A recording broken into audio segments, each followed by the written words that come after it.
네, 오늘 우리에게 주시는 말씀은 누가복음 5장 1절부터 11절까지 말씀입니다. 누가복음 5장 1절부터 11절까지 말씀입니다.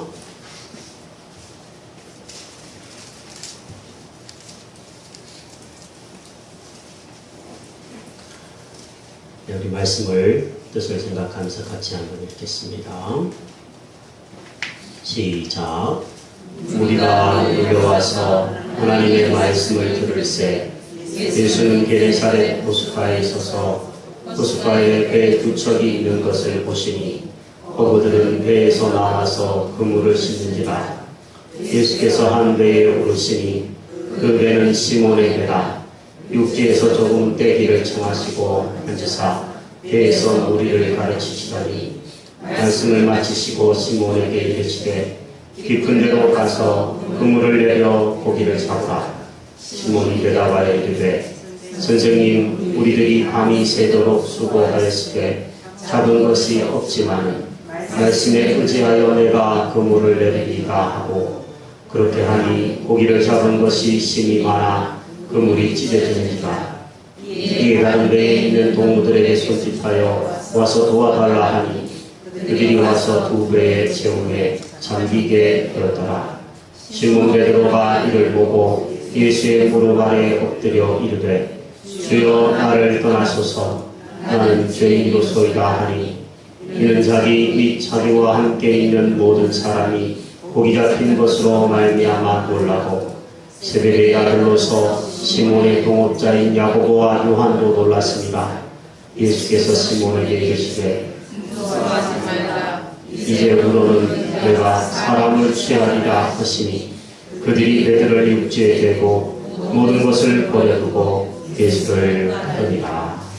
아멘. 생명이 꿈틀거리는 3월달이 되었습니다. 이 3월달 한 달 내도록 여러분 생명의 기운을 많이 느끼시고 살아있는 한 해를 경험하게 되시기를 먼저 주의 이름으로 축복합니다. 저는 지난 2개월 동안 여러분과 함께 본질에 대한 이야기를 함께 나누었습니다.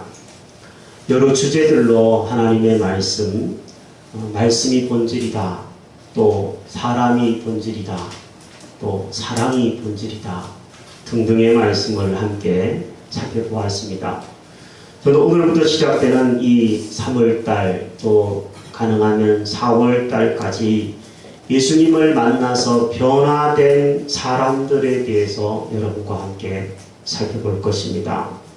저와 여러분도 예수를 만나서 변화되기를 소망하기 때문입니다. 이 시간에는 예수님을 만나 변화된 첫 번째 사람 베드로에 대한 이야기를 우리는 오늘 본문을 중심으로 함께 살펴보겠습니다. 예수님을 만나기 전에 베드로는 어부였습니다. 갈릴리 바다에서 물고기를 잡아서 생계를 유지하는 어부였던 그가 갈릴리 호수에서 이제 그 호수에서 벗어나서 사람을 낚는 어부로 어떻게 변화되었는지에 대한 이야기가 오늘 우리가 읽은 본문입니다. 본문에서 먼저 예수님이 베드로에게 다가오시는 장면으로 성경은 시작되고 있습니다. 그날 베드로는 갈릴리 호숫가에서 게네사렛 호숫가 혹은 디베랴 호수라고도 이름이 불려지는 그 호숫가에서 그날도 역시 어부였기 때문에 고기를 잡고 있었습니다. 그런데 웬일인지 그날은 밤새도록 수고하였지만 한 마리도 잡지 못한 허탕을 친 날이었습니다. 본문 5절에는 이 베드로가 수고했다라고 쓰고 있습니다. 이 말은 헬라어로 힘들게 일한다라는 뜻인 코피아다오라고 하는 말을 씁니다. 우리나라 말로 하면 코피가 나게 일을 했다, 이런 얘기입니다. 코피가 나게 일을 했지만 아무것도 거두는 것이 없었던 날이었다. 얼마나 마음이 쓸쓸했겠습니까? 베드로는 집에 장모님을 모시고 살았습니다. 성경을 읽어보면 베드로의 장모는 열병을 앓아 누워 있었던 적이 있습니다. 몸이 아픈 장모를 돌봐야 되는 약도 사야 되고 집에 아이도 건수해야 되고 부인에게 먹을 것도 갖다 줘야 되는데 아무것도 손에 쥔 것이 없는 코피나게 일했지만 호탕친 날 베드로는 쓸쓸하게 아침이 되어서 그물을 씻고 있었습니다. 그런데 그때 베드로에게 예수님이 다가오셨습니다. 아마 예수님은 베드로에게 이렇게 얘기하셨을 것입니다. 베드로야, 내가 너의 배에 잠깐 올라서 너의 배에 잠시 서서 이야기할 수 있겠니? 물으셨을 것입니다. 생각해보면 베드로는 사실 예수님에게 배를 내어줄 상황은 아닙니다. 마음은 몹시 쓸쓸하고 또 어떻게 먹고 살아야 될지 지금 생계가 당장 걱정이 태산 같은데 예수님이 내 배에 오르신다는 것 자체도 귀찮아할 법한데 베드로는 그래도 어쨌든 예수님을 배에 모셔드립니다. 베드로가 예수님을 배에 모셔드리는 순간부터 베드로의 인생의 변화는 시작되었다고 말할 수 있습니다. 오늘 시간에 우리가 예배하러 나오면서 쓸쓸한 마음으로 빈 가슴으로 이 자리에 앉아있는 분들이 있을 것입니다. 당장 생계가 걱정인 분도 있을지 모릅니다. 건강이 어려워서 쓸쓸한 시간들을 보내는 분도 있을 수 있습니다. 2000년 전에 코피나게 일했지만 호탕이었던 이 베드로의 빈 마음과 빈 배는 곧 우리 자신입니다. 우리는 베드로처럼 빈 그물을 주님께 내어드리고 이 빈 마음, 허전한 마음을 주님께 내어드리면서 이렇게 기도해야 될 줄로 압니다. 주님, 오십시오. 이 쓸쓸한 마음에, 이 빈 마음에 오십시오. 주님, 제 인생에 오십시오. 저희 가정에 와 주십시오. 우리 교회에 주님 오십시오.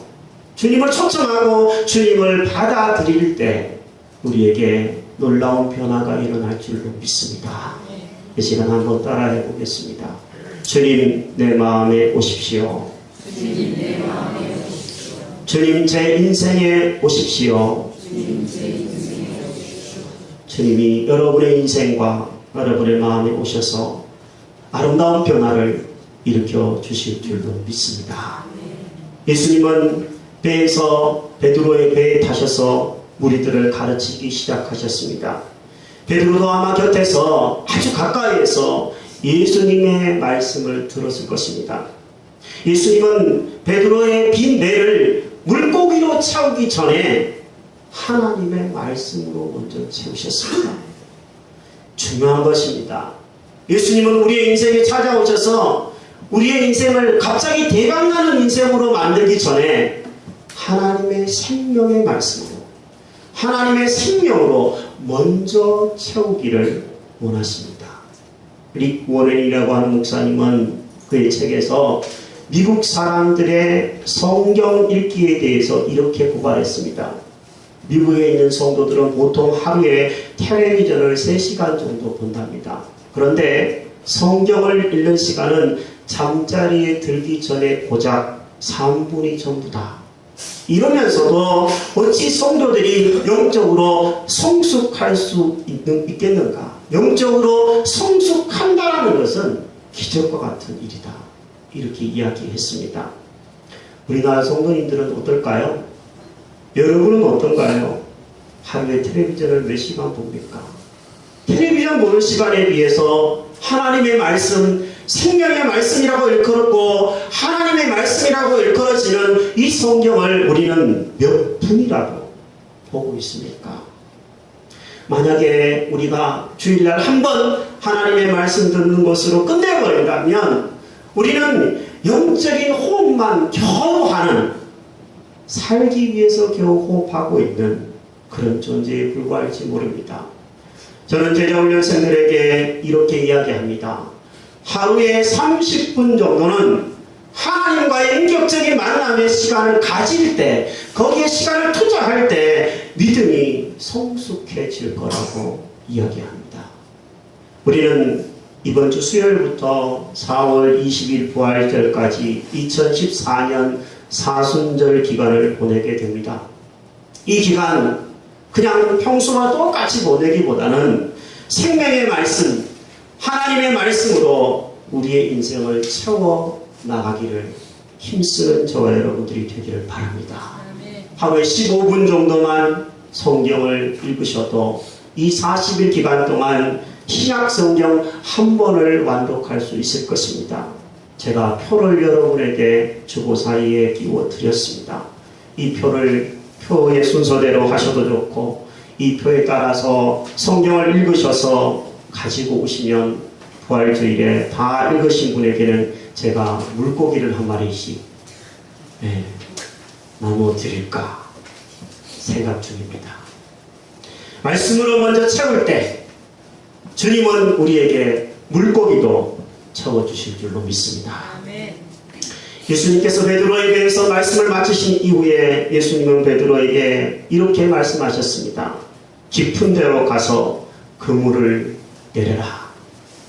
이 말씀은 베드로에게는 사실 순종하기 매우 힘든 말씀이었을 것입니다. 지식으로나 경험으로 보면 예수님보다 베드로가 훨씬 어부이기 때문에 전문가입니다. 배에 대해서도 잘 알고 물고기가 언제 나오는지도 알고 또 물고기의 상의도 잘 아는 전문가입니다. 예수님은 목수입니다.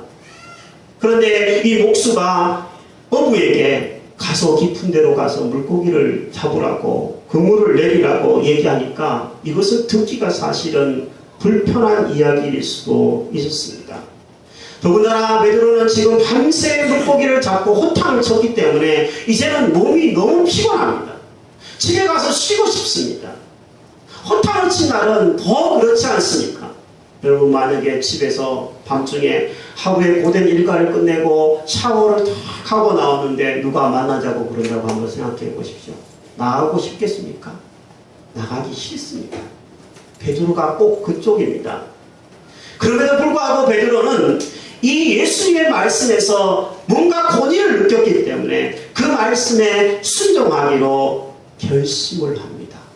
본문은 이렇게 얘기합니다. 시몬이 대답하여 이르되 선생님, 우리들이 밤이 새도록 수고를 하였으되 잡은 것이 없지만은 말씀에 의지하여 내가 그물을 내리리이다. 선생님, 우리들이 밤새 코피나게 일을 해서 허탕을 쳤습니다. 그렇지만 제가 믿져야 본전이라는 마음으로 주님 말씀을 한번 따르겠습니다. 여러분, 이런 순종에도 놀라운 결과를 주님은 주셨습니다. 그물을 내리는 순간 많은 물고기가 팔딱팔딱거리는 그 살아있는 물고기들이 그물이 찢어질 정도로 담겼습니다. 그래서 베드로는 혼자 그 물고기를 다 거둘 수가 없어서 동료들에게 손짓하여 도와달라고 하여서 두 배에 가득 채우고 성경은 그 두 배가 바다에 잠길 정도로 고기가 많이 잡혔다라고 이야기를 했습니다. 여러분, 우리도 살다가 보면 허탕칠 때가 있습니다. 적어도 이 분야만큼은 내가 최고다 라고 생각했던 그 분야에서 보기 좋게 빈손 터는 경우들이 있습니다. 어떤 분은 입시에 실패합니다. 공부를 잘하는데. 어떤 분은 사업에 실패합니다. 그 분야의 전문인데. 어떤 분은 가정생활에 실패하고 어떤 분은 관계에 실패합니다. 그래서 쓸쓸함을 곱씹으면서 인생의 빈 배에서 실패의 그물만 하염없이 싣고 있는 인생이 우리들의 인생일 수 있습니다. 하지만 우리 주님은 바로 이런 실패의 인생들 가운데 찾아오시는 분이십니다. 그러면서 깊은 데로 가서 다시 한번 그물을 내리라고 말씀하시는 분이십니다. 순종을 요구하시면서 그 순종하는 자에게 팔딱거리는 물고기를 다시 한번 쏟아지게 부어주시는 분이 우리 주님이십니다. 옛날 중국의 순나라의 임금이 하루는 신하를 다 불러 모았습니다. 그리고 신하들에게 항아리를 하나씩 주면서 이렇게 말을 했다고 합니다. 이것을 왕궁 뒷뜰에 있는 우물 곁으로 가지고 가서 그곳에 있는 우물물을 길어다가 두레박으로 퍼부어 항아리를 채워라 명령을 내렸습니다. 그런데 항아리를 가만히 보니까 중간에 구멍이 뻥 뚫려 있는 겁니다. 신하들은 이게 뭐야? 구멍 뚫린 항아리에다가 물을 채우라 그러니 말도 안 된다고 생각하면서 이런 핑계 저런 핑계를 대면서 한 사람씩 자리를 떠나버렸습니다.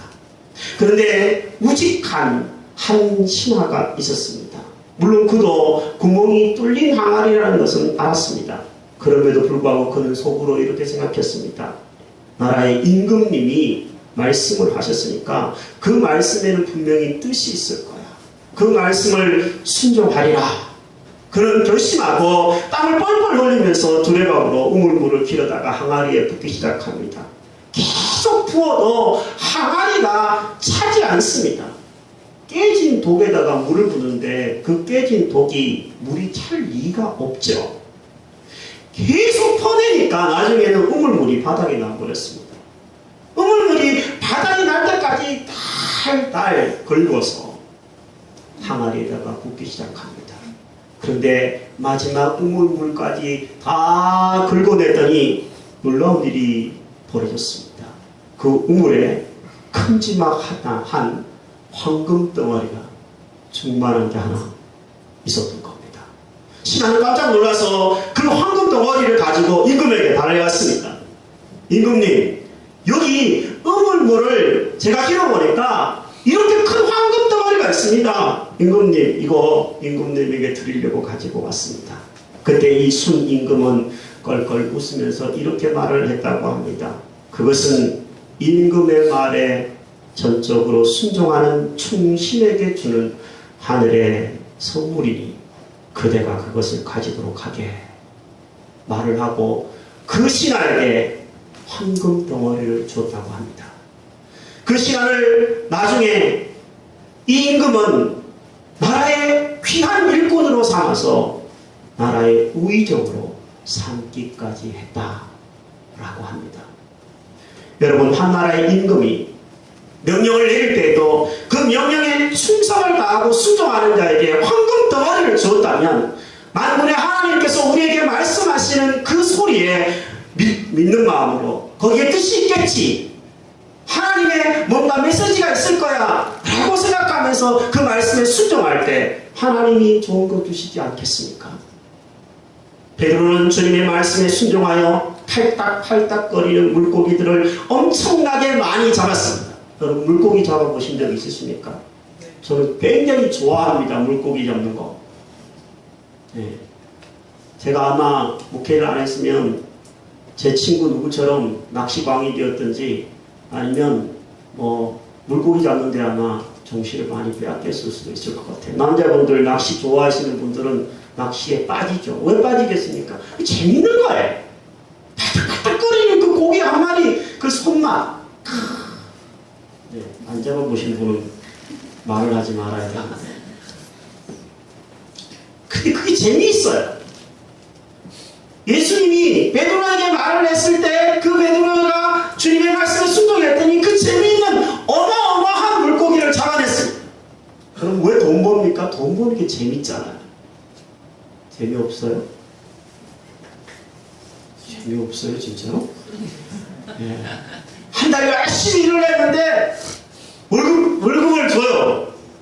통장으로 요즘에 입금해서 좀 그 기분이 덜하지만 봉투를 이렇게 탁 줘요. 재밌잖아요. 이거 가지고 어디다 쓸까? 설레잖아요. 그래서 돈 버는 거 아닙니까? 재미있는 거예요. 물고기를 잡는 것, 돈을 버는 것, 그게 살아있는 사람들이 할 수 있는 일입니다. 몸이 병들고 죽어있는 사람이 어찌 팔딱거리는 물고기 잡는 기분을 알겠습니까?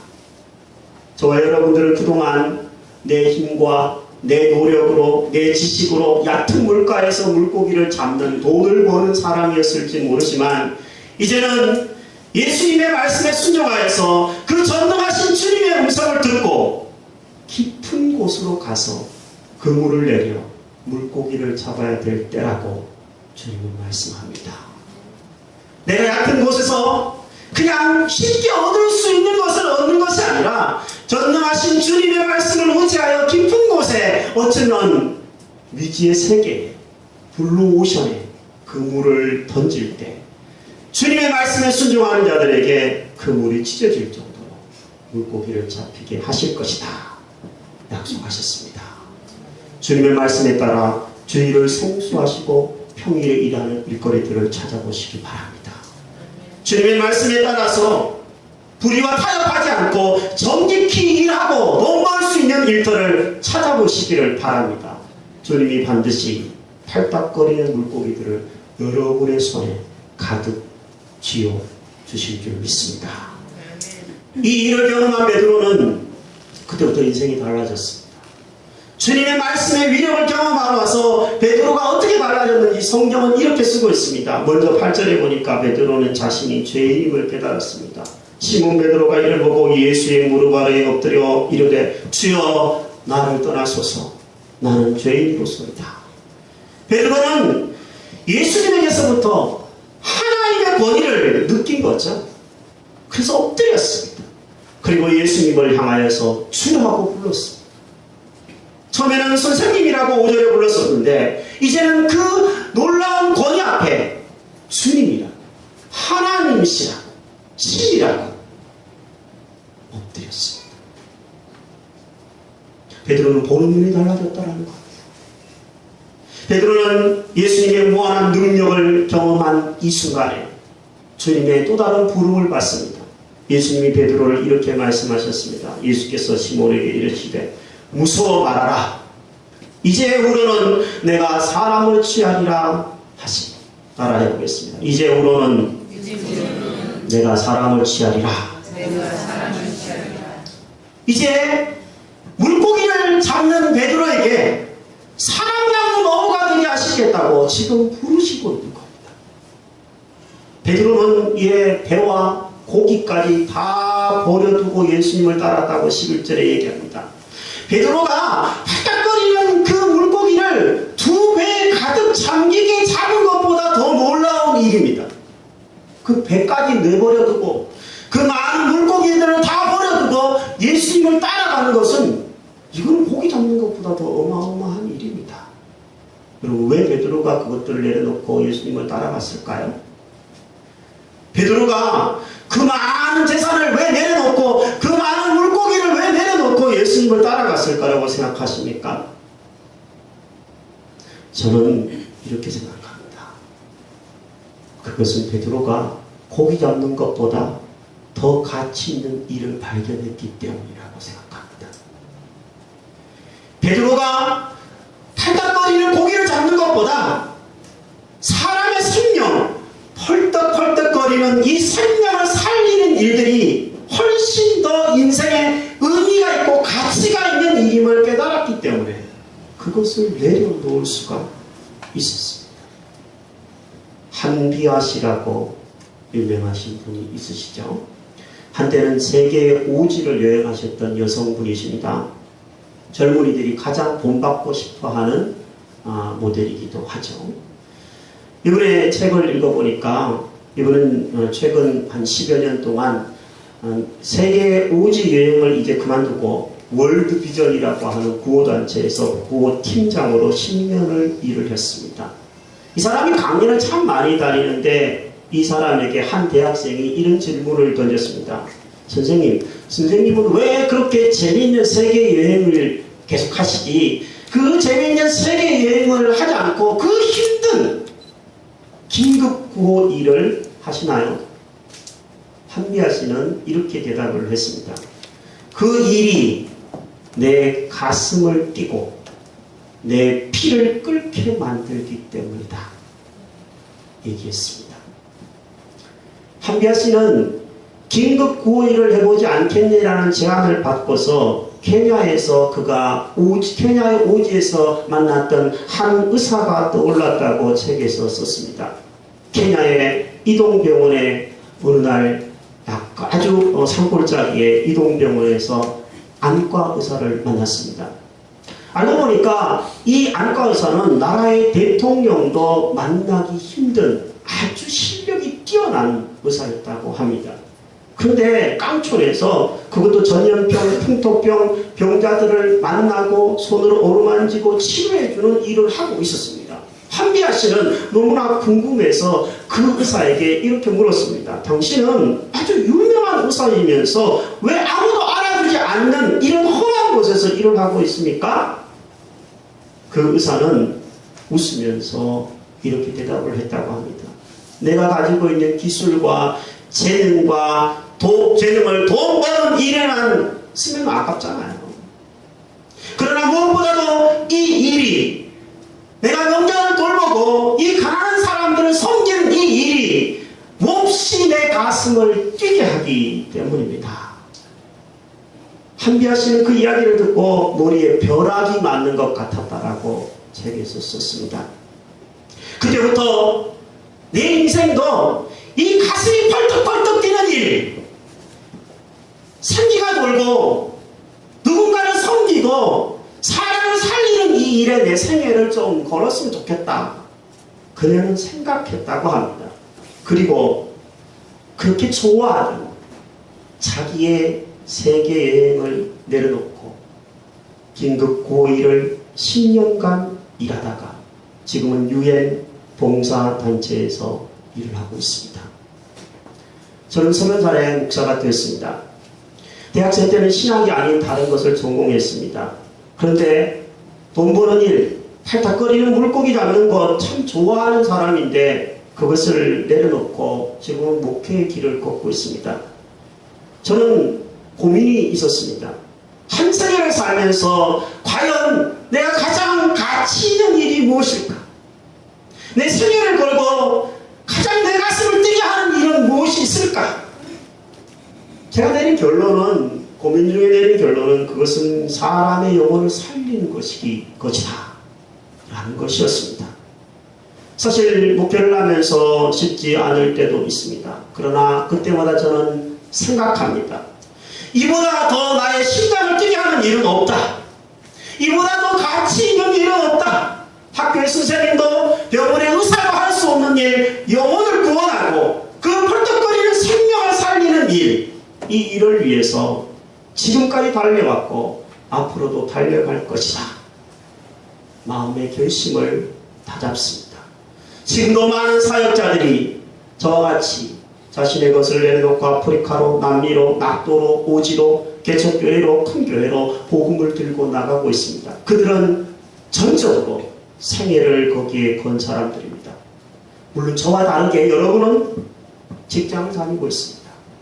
여러분은 팔딱거리는 물고기를 잡는 직장을 다녀야 될 사람들입니다. 직장 다 포기하고 다 목사다라는 얘기는 절대로 아닙니다. 하지만 여러분들도 팔딱거리는 물고기만 잡는 인생이 아니라고 주님이 여러분들을 부르십니다. 바울의 동역자였던 브리스길라와 아굴라는 평생 텐트를 만지면서 사람을 살리는 일들을 감당했습니다. 의사였던 누가, 이 성경을 썼던 누가도 그런 의료기술을 이용해서 사람의 생명을 살려내는 일들에 헌신했습니다. 사실 이 세상에서 가장 효율적으로 생명을 살릴 수 있는 사람은 목사이기보다는 여러분일 것입니다. 여러분의 일터에서 만나는 수많은 믿지 않은 사람들이 있기 때문에 그렇습니다. 사랑하는 여러분, 여러분이 주님의 말씀에 의지하여서 팔딱팔딱거리는 물고기를 잡는 것도 귀한 일입니다. 하지만 주님의 말씀을 따라서, 주님의 뒤를 따라서 걸어간다면 사람을 낳는, 펄떡거리는 생명을 낳는 놀라운 일들에 여러분이 쓰임받을 수 있음을 믿으시기 바랍니다. 이 본문에 비슷한 정황이 마태복음 4장 19절에는 이렇게 기록이 되어 있습니다. 따라 읽어보겠습니다. 나를 따라오너라. 내가 너희로 사람 낳는 어부가 되게 하리라. 이 구절에 보면요, 우리가 할 수 있는 일은 딱 한 가지밖에 없습니다. 예수님을 따라가는 겁니다. 예수님을 따라오너라. 따라가면, 그러면 주님이 약속을 해주셨습니다. 내가 너희로, 즉 주님이 우리를 통해서 사람 낳는 어부가 되게 하시겠다라는 겁니다. 내가 사람을 낚아보겠다 내 힘으로 안 낚아집니다. 주님이 낫게 해주시겠다라는 겁니다. 다만 순종하여 따라가기만 하면 된다라는 겁니다. 여러분과 제가 주님을 따르기로 결심하시는 순간부터 팔딱거리는 고기 잡는 재미보다 더 뛰어난 펄떡거리는 생명들을 낚아내는 그 가슴 뛰는 일을 만나게 되어주기로 믿습니다. 그동안 우리 희망의 교회를 통해서 하나님이 이 생명을, 여러분과 같은 이 생명을 불러 모으게 되신 것 하나님이 베풀어 하신 일이라고 저는 고백합니다. 앞으로도 저와 여러분들이 이 생명 살리는 일들에 주력하여서 놀라운 열매를 보게 되기를 주의 이름으로 축복합니다. 우리 아까 드렸던 찬송